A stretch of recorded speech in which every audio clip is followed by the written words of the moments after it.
Façam todos um bom dia. Hoje eu quero falar uma história que eu vivi na infância e que, em função dessa história, eu percebo hoje a minha dificuldade de entender e aceitar que as coisas que acontecem com a minha pessoa não têm a ver exclusivamente comigo. Às vezes eu procuro ser, na maioria das vezes, bem, bem, bem presente, bem responsável pelos compromissos que assumo diante de outras pessoas. E eu percebo que ao longo da minha vida eu, eu me relacionei e tive muitas decepções no que tange essa integridade, quando a pessoa fala que vai cumprir ou vai fazer alguma coisa para mim, eu cumpro a minha parte e a pessoa não cumpre a parte dela. E tá tudo bem, porque responsável eu sou só pela minha parte, pela minha ação. E o fato de que a ação da pessoa mexe tanto comigo não é exatamente pelo evento que aconteceu, a perda, enfim. Não é exatamente isso que pega para mim. O que pega para mim é a sensação de que eu sou responsável, que eu fui responsável pela ação da pessoa e a culpa é minha. Esse sentimento de culpa são sentimentos que estão relacionados a situações de sentimentos. Esse sentimento de culpa, ele tem uma tendência a ter comportamentos punitivos. Então, ter sentimento de culpa, seja em qual situação, vai gerar comportamento de sabotagem, de autossabotagem, e situações em que a gente se coloca em risco por uma pessoa, pela pessoa, e no final das contas, a gente se prejudica por conta da pessoa. Então, as histórias, tudo é uma base, tudo que a gente passa no mundo dos adultos, a causa, assim, a construção ou o padrão, da onde surgiu isso? E eu, assim, fazendo muitas limpezas, né, cuidando da minha criança, da minha menina, que tá muito ferida. E eu perdi realmente muitas coisas, né? Eu tô me recolocando tanto a nível profissional, pessoal, financeiro, em todas as áreas da minha vida. E aí veio uma história que eu vivi. Eu acho que eu não devia ter mais do que 7 anos. E essa história, eu tava brincando, né, de casinha, com uma amiguinha. E aí a gente tava brincando atrás da casa. A minha mãe, ela tinha atrás da casa um pé de limão. E a gente tava brincando do ladinho do pé do limão. Eu lembro que a gente procurava matinho e a gente procurava esse matinho para fazer, colocar na panelinha.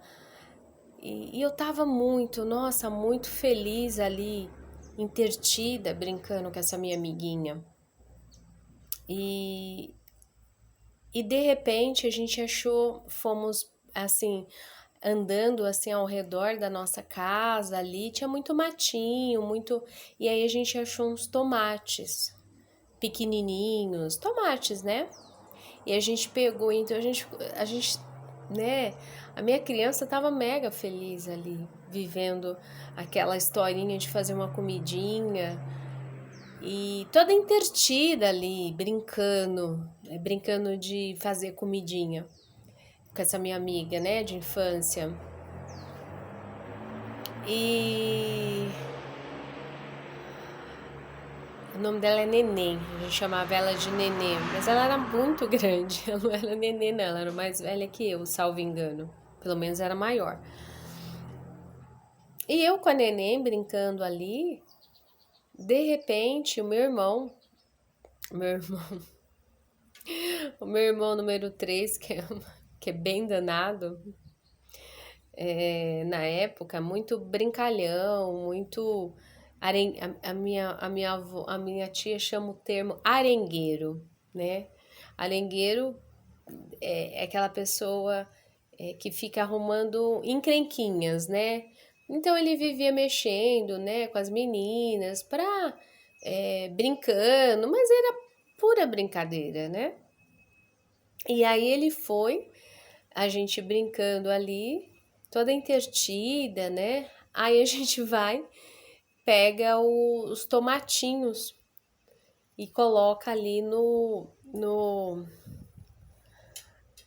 na panelinha, toda feliz da vida. Aí de repente esse meu irmão vai e pega o meu tomate. E aí eu lembro que ele pegou para brincar.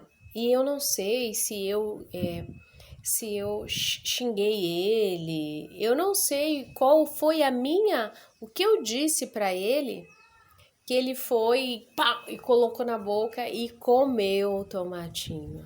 Meu Deus do céu. Mas eu chorava, mas eu chorava, mas eu chorava, chorava tanto. E gritava, esperneava. Ai, ele comeu meu tomate. E xingava ele. Meu irmão tinha uns apelidos feios. Eu acho que eu cheguei a xingar ele nessa época, né? E eu acho até que em função de eu ter xingado ele, que foi que ele pegou o tomate para brincar, fazer, peguei e tal. E aí eu acho que eu devo ter brigado com ele. Eu acho, eu não lembro. Tô deduzindo. E aí ele foi e pegou o tomate. E eu gritava, chorava, esperneava. Nossa, eu entrei em desespero. Mas eu chorava, mas eu gritava. E chorava. E aí, na época, a gente tinha um tio, né? Tio Antônio. E o tio Antônio tava na casa do irmão da minha mãe. Aí o meu tio ouviu, né, essa história, viu eu ali. E aí o meu tio se meteu ali na nossa briguinha. Porque era uma briguinha, era uma coisa super simples, né? Que com certeza daqui eu ia esquecer, né? Foi um momento, né? Aquele desespero, tal. E de repente, eu chorando, meu tio perguntou: "O que aconteceu?" Eu falei: "Ai, ele pegou meu tomate." Chorando, meu tio correu atrás desse meu irmão. Nossa. E aí o meu tio correu atrás desse meu irmão, esse meu irmão correu atrás dele, né? Se eu tinha por volta, eu acho que eu devia ter 6, 7 anos, eu acho. Esse meu irmão, eu acho que ele não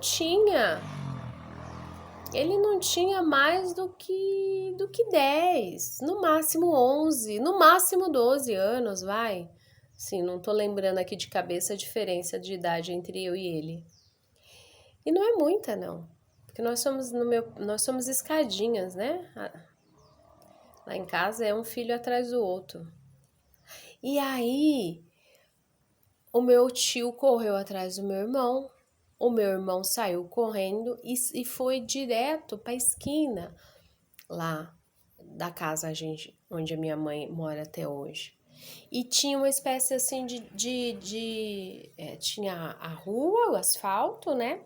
E tinha uma espécie de descampado com um pouquinho de grama, mas era ali a entrada da casa da sogra da minha irmã na época, mas era terra, era uma mistura de um pouco de grama, tinha pedras ali.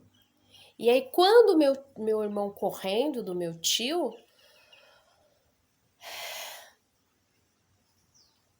o meu tio pegou ele ali, um homem adulto, atrás de um menino, de um moleque. E o meu tio derrubou ele ali, naquela parte ali, e subiu em cima dele. E aí segurava ele, batia assim, ó, no rosto dele.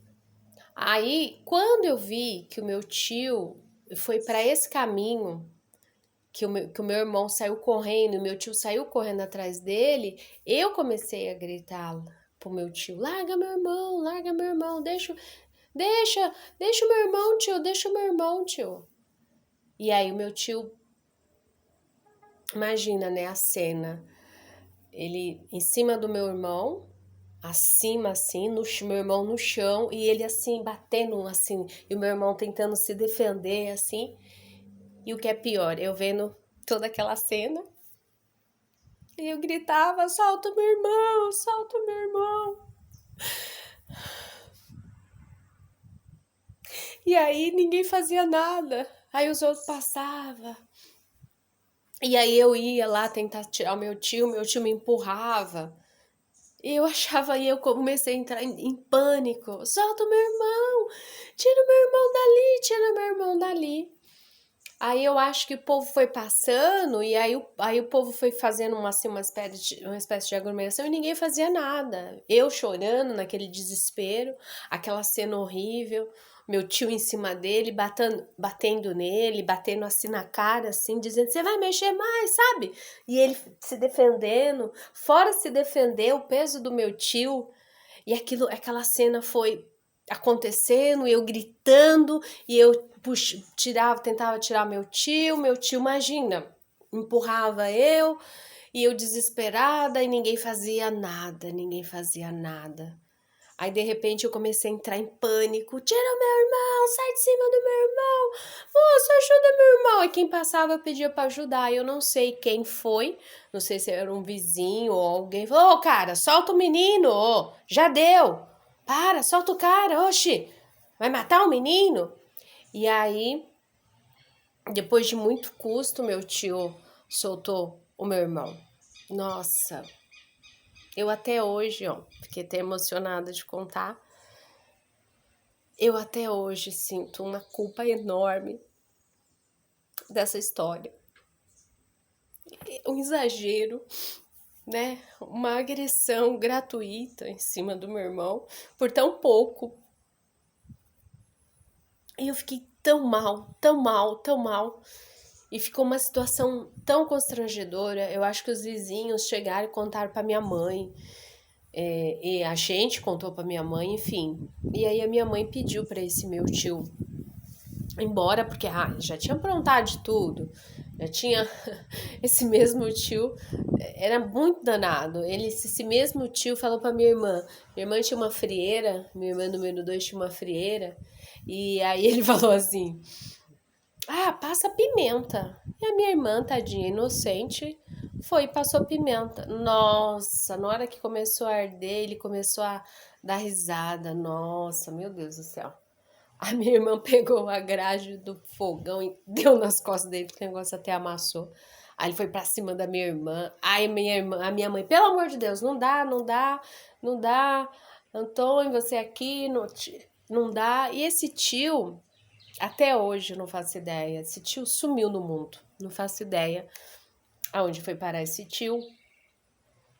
E até hoje a minha criança sente responsável por ter visto aquela cena, né?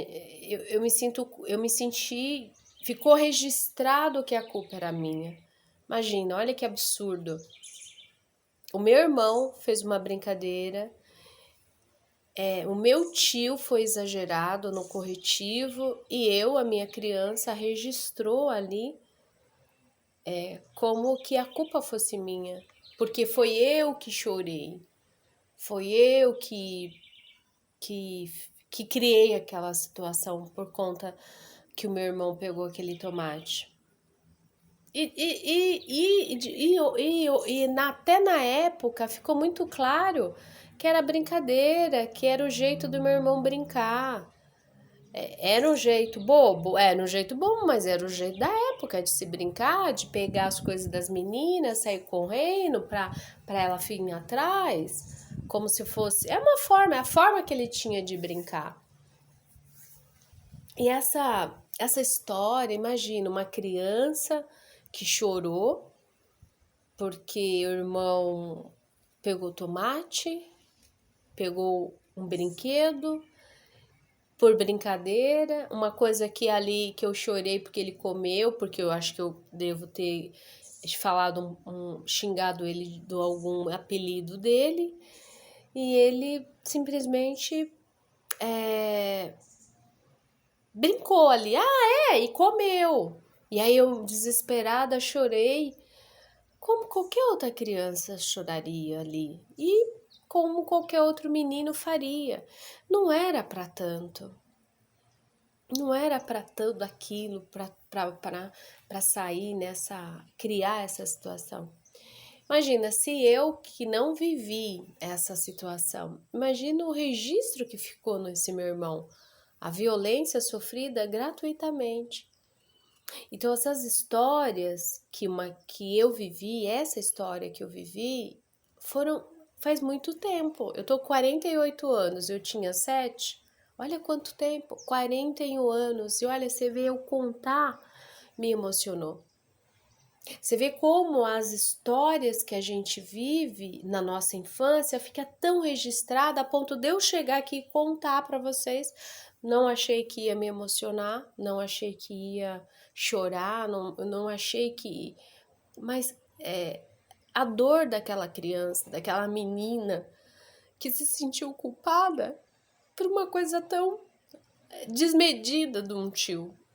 E até hoje eu sinto uma tristeza tão grande com relação a essa postura e essas histórias que esse meu irmão número 2 viveu. E até me sinto um pouco responsável por isso.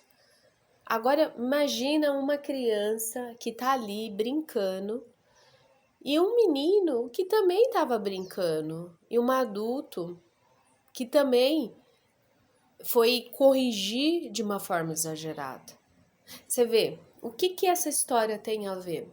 Tanto a minha história, como que uma pessoa adulta pode ser tão exagerado na medida de uma correção de uma coisa tão simples?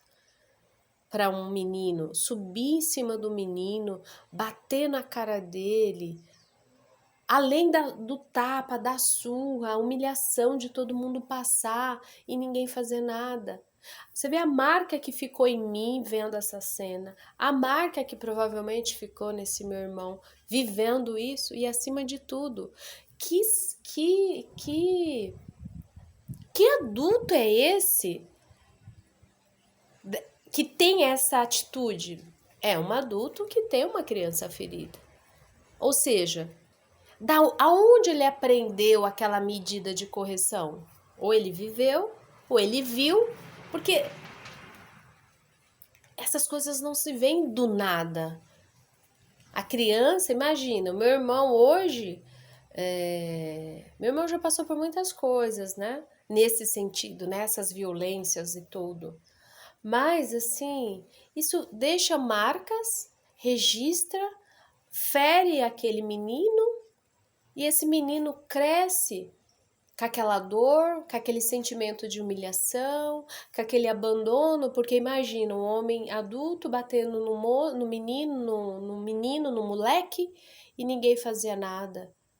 E fora ali, sei lá, o desespero de eu estar chorando, e também talvez a sensação dele de, pelo amor de Deus, que merda que eu fiz. Não sei se ele teve esse insight. Mas você vê, o que é a pessoa que tem a criança ferida? E se a gente for, provavelmente, quando essa história chegou para minha mãe, e a minha mãe ficou muito brava, porque muitos vizinhos vieram falar, porque passaram e viram, né? E a minha mãe, imagina, estava fora trabalhando, meu pai estava fora trabalhando. A minha mãe juntou toda a história. Eu acho que provavelmente esse foi o último feito do meu tio. E a minha mãe pediu para que ele, não dá para você ficar aqui não, você fica maltratando os meus filhos. Você vê, uma coisa desmedida. Então, quando a gente tem a ferida, quando a gente tem uma criança ferida, nós crescemos viramos adultos e vamos ferir aquelas pessoas próximas de nós, como no exemplo do meu tio. Imagina, você acha que se ele não tivesse uma criança ferida, ele teria agido de uma maneira tão agressiva, estúpida, desmedida? Teria controle ali das suas emoções. Porque além da criança estar ferida, o que é a criança ferida? É o período que a gente registra e vive e marcam aquelas situações. E essas coisas ficam registradas dentro de nós, criando padrões. No meu caso, criou o padrão de que a responsabilidade com relação aos outros é minha, mesmo que não tenha sido. Porque eu me senti culpada. E aí, no processo do sentimento de culpa, o que acontece? A gente vai criando padrões de não merecimento, as pessoas passam a perna, são desonestas comigo, eu relevo, as pessoas não combinam uma coisa comigo, mas não honra com a palavra. Tudo isso gerou em mim uma sensação, um sentimento de tudo bem, eu sou merecedora disso. Imagina, como que eu posso ser merecedora das pessoas, das ações das pessoas não cumprirem, não terem integridade com a sua palavra? Você vê o que são os padrões. Então, se eu não curo, se eu não pegar essa imagem que veio, essa história, e não começar a limpar ela num processo terapêutico, para dar uma nova história, porque assim, não é o que aconteceu, é como eu tô lidando com o que aconteceu. Então, como que eu tô lidando? Como que a minha criança tá lidando? Minha criança tá lidando como se a responsabilidade fosse minha, porque a criança, tudo que acontece na vida de uma criança, ela acredita que a responsabilidade ou a culpa é dela. E quando essa criança começa a acreditar que tudo aquilo é culpa dela, ela cresce, ela vai começando, a gente vai começando ali a achar, não ver o nosso valor. E quando a gente não vê o nosso valor, a gente vai começando a lesionar a nossa autoestima. Porque que é a autoestima? Acima de tudo, é valorizar, se sentir valorizado, a ponto de ter o seu valor, a ponto de saber que é merecedora daquilo que você está buscando. Ou seja, aquela criança, aquela menina que viveu essa história, que foi eu, naquele momento ficou registrado aqui dentro de mim como se a culpa fosse dela. E quando a gente cresce com sentimento de culpa, a gente faz muita autossabotagem durante toda a nossa vida. Então, e eu percebo que eu fiz muita autossabotagem durante o meu processo de crescimento e até hoje. Então, essa tomada de consciência e essas histórias que ficam, eu vou ter que fazer realmente um trabalho de terapia para ressignificar. Para quando eu contar essa história, ela não me trazer mais dor. Para quando eu contar essa história, para mim mesmo, numa outra situação, ela tá dentro de mim ressignificada. Porque quando eu curo essa menina, eu também vou curar a mulher que sou hoje. Então isso vai impactar também no meu processo. Então, quando tiver alguma coisa, por exemplo, a pessoa que não cumpriu comigo, eu cumpri com a minha parte. A pessoa não cumpre, mas mesmo assim eu tenho a sensação de que a culpa é minha. Por quê? Por conta, muito provavelmente, dessas histórias, e uma dessas histórias é essa que eu acabei de contar. Então, assim é a nossa criança ferida. Todas essas histórias que eu vivi enquanto menina, enquanto eu fui crescendo, gerou em mim essa criança ferida. E hoje, quando eu vou para minha vida adulta e eu preciso dessas emoções de responsabilidade, até onde é a minha responsabilidade, até onde é a responsabilidade do outro, eu tenho essa sensação de que a responsabilidade, mesmo sendo a pessoa responsável por tudo aquilo que ela faz, eu crio a ideia de que eu sou responsável. Olha que loucura é a não gestão dessa minha emoção. O sentimento de culpa, ele tem uma tendência a, primeiro, atrair pessoas para validar esse meu padrão, para dizer que eu não tenho, eu não sou merecedora. Por exemplo, no caso daquela criança, ela registrou o quê? O que a minha criança registrou? Primeiro, que a culpa é minha, e não foi. Segundo, que a responsabilidade de um adulto é meu. Terceiro, que o meu irmão viveu tudo aquilo por minha culpa. Olha, é tanta identificação no sentido de a culpa é minha. A minha menina tomou isso como sendo culpa. E se eu não fazer um trabalho de limpeza nessa história, a ponto dessa história não mexer mais comigo, a ponto dessa história ter outra resolução dentro de mim, o que vai acontecer? Eu vou repetindo esses meus padrões. E a minha vida adulta hoje repete exatamente as histórias que eu vivi na minha infância. Hoje eu tenho esse padrão de a responsabilidade é minha. As pessoas não cumprem com as suas palavras comigo e eu simplesmente fico mal, porque eu tenho uma integridade muito grande quanto à minha palavra, quanto ao meu comprometimento com a pessoa, só que a pessoa não faz. E aí eu me sinto culpada por ter me relacionado com aquela pessoa. Você vê, é culpa em cima de culpa. E a culpa, ela não gera nenhum crescimento. O sentimento de culpa gera autossabotagem, gera autodestruição e atrai as pessoas para validar isso dentro de mim. Para dizer, tá vendo? Sentimento de não merecimento.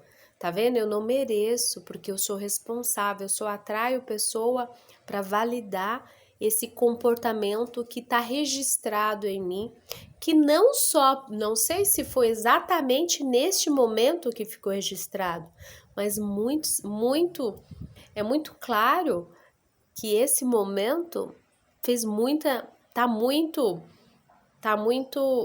embasado para a mulher, para a gestão das minhas emoções de hoje. Então, primeiro, tomar consciência que tem essa dor, tô tomando consciência. Segundo, fazer uma limpeza, fazer uma terapia, um processo terapêutico. E aqui serve qualquer terapia, qualquer ferramenta que vai ajudar essa criança a curar. Pode ser a técnica DFT, pode ser PNL, pode ser constelação familiar, ou seja, precisa ser olhado. E quando a gente olha para essa criança, quando eu tô olhando para essa criança agora, eu não tô mais me sentindo responsável. Hoje para mim tá claro que a pessoa não cumpre. E eu me envolvida com uma pessoa dessa tem a ver comigo, com o meu mundo de dentro, porque o meu mundo de dentro atrai as pessoas do mundo de fora. Então, se eu tenho que mudar alguma coisa na minha vida, eu começo pela minha base. E a minha base é a minha criança ferida.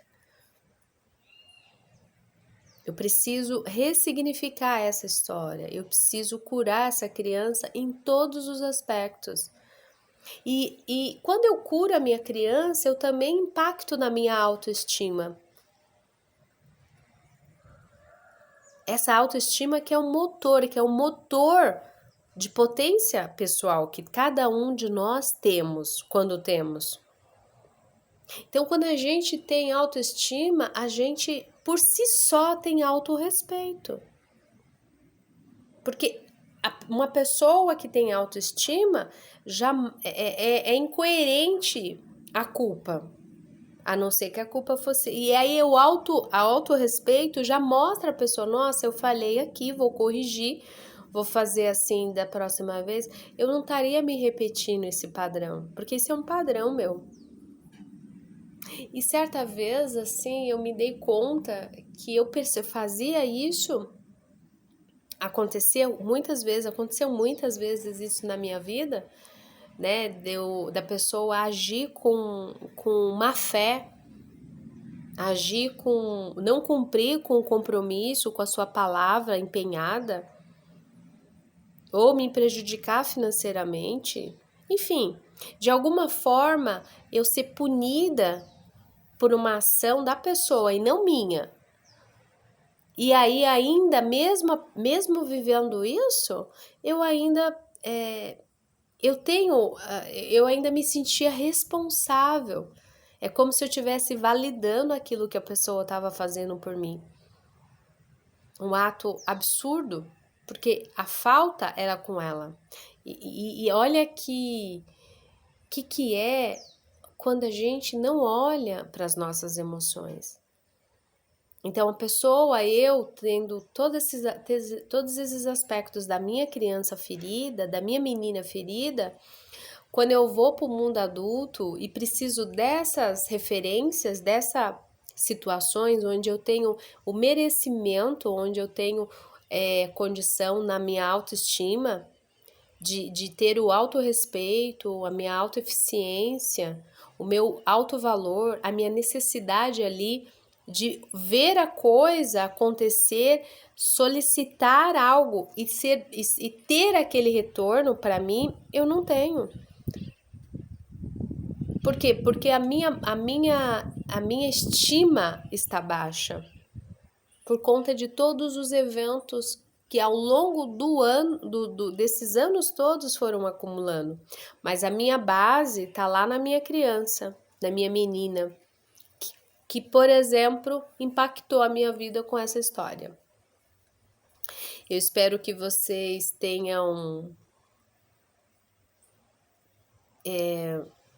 conseguido pegar aqui alguma experiência daquilo que eu vivi e consiga tomar consciência das suas emoções, para que possa ir tomando consciência das suas emoções, da sua criança ferida. Tomar consciência que tem a consciência ferida já é muito bom. Agora, começar a buscar condições para curar essa criança já é o próximo passo. Eu costumo dizer e eu reforço que olhar para dentro é um ato de coragem. E eu convido você aqui comigo aí mergulhar nesse mundo de dentro. Eu convido você a ter coragem, para que você possa estabelecer uma saúde, curar suas emoções, ter uma gestão melhor das suas emoções, para que você não possa, para que você não atraia pessoas e situações para validar essas dores, essas situações que vai atrair pessoas que vai prejudicar você ao longo da sua vida, mas acima de tudo, que você possa curar o seu menino ferido para que o homem possa se aparecer, para que esse homem gigante que está aí dentro de você possa brilhar tanto nas suas questões, em todas as áreas da sua vida, mas acima de tudo, que você possa curar esse menino, porque uma criança ferida cresce, vira adulto e vai ferir os seus filhos. E isso vai passando de geração em geração.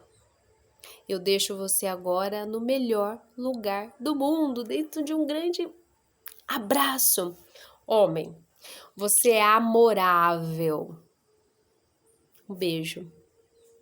Fica aqui, ó, com meu amor. Receba.